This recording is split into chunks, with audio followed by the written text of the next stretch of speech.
Talvez você tenha feito constantemente estas perguntas. Onde posso encontrar refúgio num mundo cheio de conflitos? Ou, como e onde posso encontrar força para vencer nesse mundo que oferece tantas derrotas? Acompanhe agora com o pastor Edson Bruno mais um programa Encontro com a Palavra.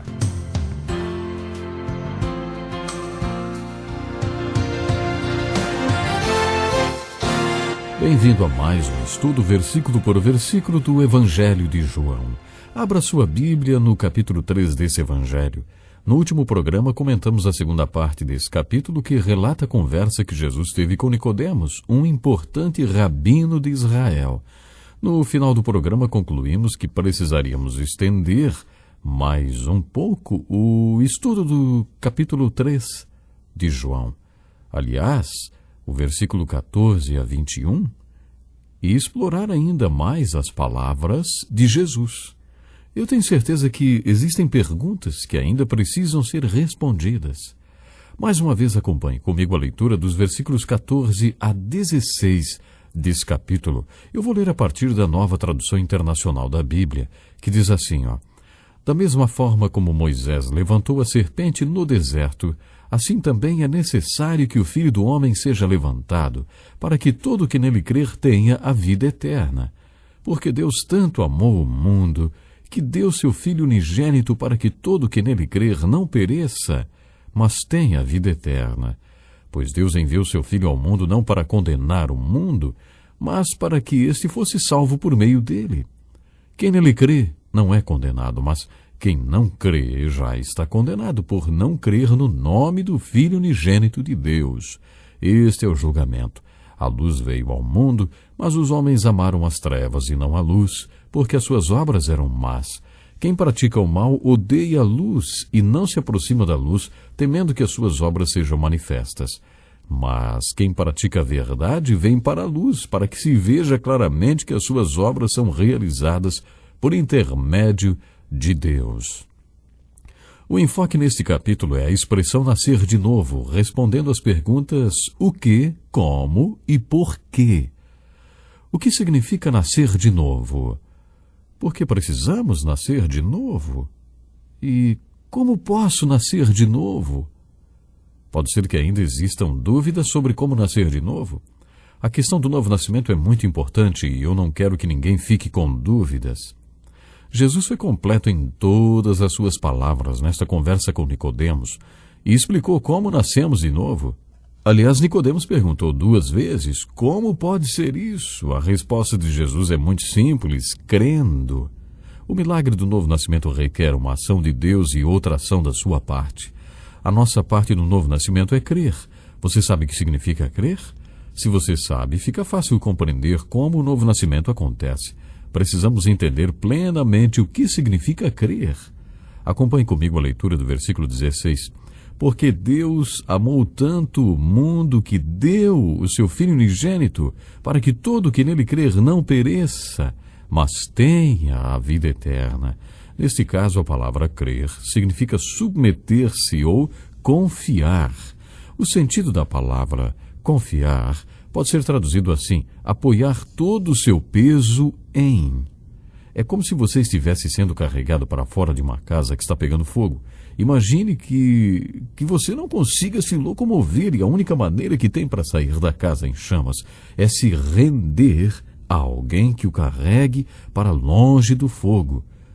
Alguém que salve você do fogo. Fazer isso é muito mais difícil quando a vítima fica se debatendo e esperneando. Imagine o salvamento de uma pessoa que está se afogando. Às vezes, os salva-vidas fazem a vítima ficar inconsciente para que ela pare de se debater e eles possam salvá-la. O conceito de salvamento que prevalece é o mesmo encontrado em João 3,16. Apoie o seu peso naquele que o está resgatando, ou seja, creia. Uma vez ouvi a seguinte história. Um homem empurrou um barril sobre uma corda esticada de um lado ao outro de uma grande queda d'água. Às margens, uma grande plateia assistiu, vibrou e aplaudiu. O malabarista voltou-se para a plateia e perguntou: quantos de vocês acreditam que eu posso fazer essa travessia, mas desta vez com uma pessoa dentro do barril? Muitas pessoas levantaram as mãos.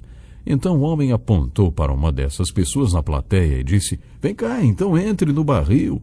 A pessoa respondeu imediatamente: Eu não.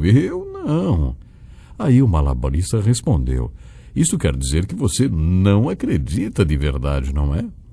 Vocês entenderam? Esse é o conceito da palavra crer. Quer dizer, entre no barril.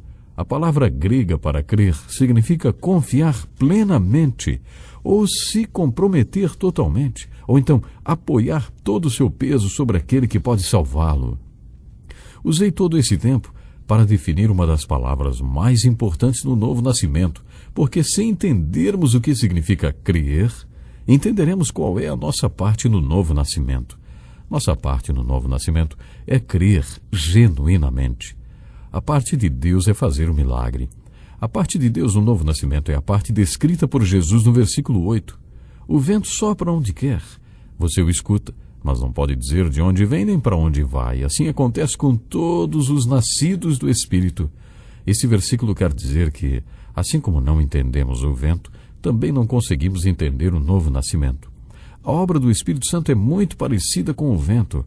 Na verdade, em grego, a língua em que o Novo Testamento foi escrito, vento e espírito são as mesmas palavras. Você não consegue ver o vento. Durante um vendaval ou um furacão, você consegue ver objetos sendo levantados pelo vento, mas não consegue vê-lo. Vemos os efeitos do vento. Assim como você também não vê a eletricidade, você vê apenas os efeitos dela. Nesse sentido, você não vê o Espírito nem o trabalho do Espírito. Você vê os efeitos da obra do Espírito. A parte de Deus no novo nascimento é assim. A parte de Deus no novo nascimento é a que não entendemos. A parte de Deus no novo nascimento é miraculosa. E se não fosse pelos seus efeitos, também seria invisível. A parte de Deus no novo nascimento é muito parecida com o vento. Nossa maior dificuldade em discutir o novo nascimento é tentar entender a parte que cabe a Deus. Agora que chegamos à pergunta, como nascer de novo? Há alguns comentários que eu gostaria de fazer. A palavra de Deus tem um papel muito importante na maneira como o novo nascimento acontece. No primeiro capítulo de sua primeira carta, Pedro usa uma metáfora muito bonita do novo nascimento e afirma que ele é semelhante ao nascimento físico. Para que o nascimento físico aconteça, são necessários uma semente e um óvulo. Quando o sêmen fertiliza o óvulo, ocorre a concepção. Depois acontece o desenvolvimento embrionário, ou a vida pré-natal, seguido do trabalho de parto e do nascimento. Pedro afirma que, depois do nascimento, como acontece com o recém-nascido, aquele que nasceu de novo deseja ardentemente o leite da palavra para crescer bem. Nos capítulos 1 e 2 e no final da primeira carta de Pedro, encontramos esta metáfora do novo nascimento que dá uma dica de como ocorre o novo nascimento. A palavra de Deus tem um papel vital nesta explicação. De maneira explícita, Pedro está dizendo que quando ouvimos a palavra de Deus, quando ouvimos o Evangelho e respondemos à palavra de Deus com o coração cheio de fé, a palavra opera como se fosse uma semente e nosso coração como um óvulo. De acordo com Pedro, quando respondemos à palavra de Deus com fé, a semente, que é a palavra de Deus, fertiliza o óvulo da nossa fé e a vida espiritual é concebida em nós. De acordo com Pedro, a palavra de Deus é a semente incorruptível. Ele usa a palavra esperma, que gera um novo nascimento em nossas vidas. Pedro usa uma metáfora para dizer que a palavra de Deus é o agente divino ungido que gera um novo nascimento em nossas vidas. Pedro faz a mesma coisa no primeiro capítulo de sua segunda carta, quando afirma que a palavra de Deus é como uma luz que brilha na escuridão. De acordo com Pedro, devemos nos aproximar desta luz de uma maneira que, à medida que nos aproximamos dela, o dia clareie e a estrela da manhã surge em nossos corações. A metáfora não é a mesma, mas a verdade transmitida através dessas duas metáforas, sim, é a mesma. Quando você estuda a Bíblia, deve sempre procurar responder 3 perguntas, não importando qual livro da Bíblia você esteja lendo. A primeira pergunta é: o que esse texto diz? Isto é observação, e nesta fase você tem de fazer a lição de casa.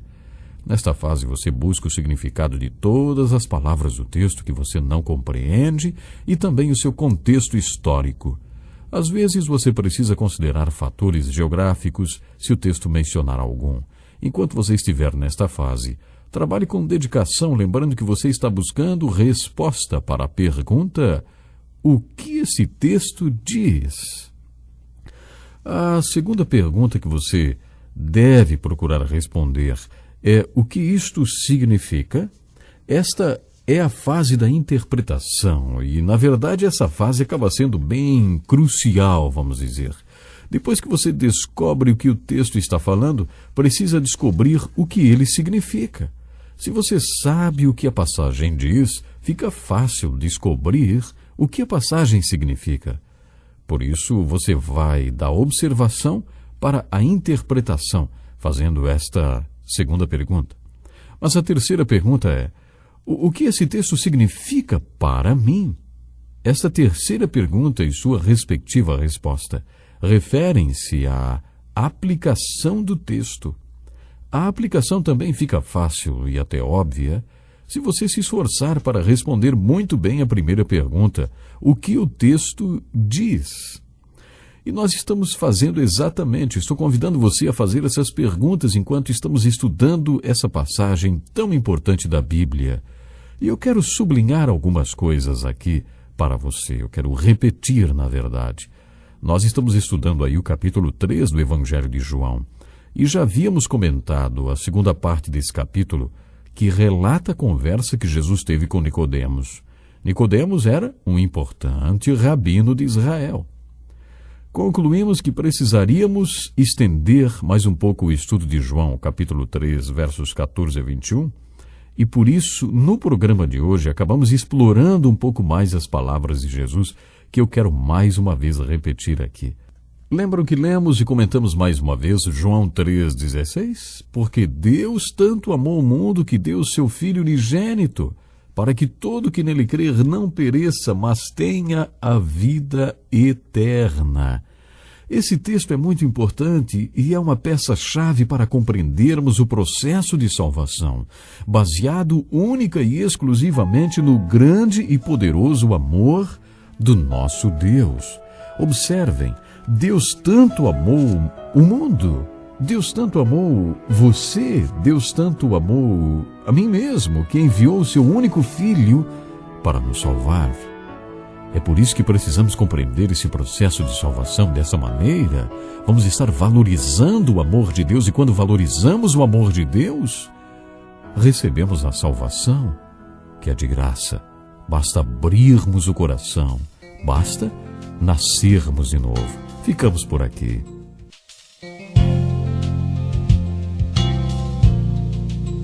Que lição importantíssima. Obrigado, pastor Edson Bruno. Prezado ouvinte, coloque em prática o que você ouviu aqui. Sem dúvida, sua vida será grandemente abençoada. Este é um estudo escrito pelo Dr. Dick Woodward, na voz do pastor Edson Bruno. Escreva-nos e solicite o material. Nosso endereço é Encontro com a Palavra, Caixa Postal 2011, CEP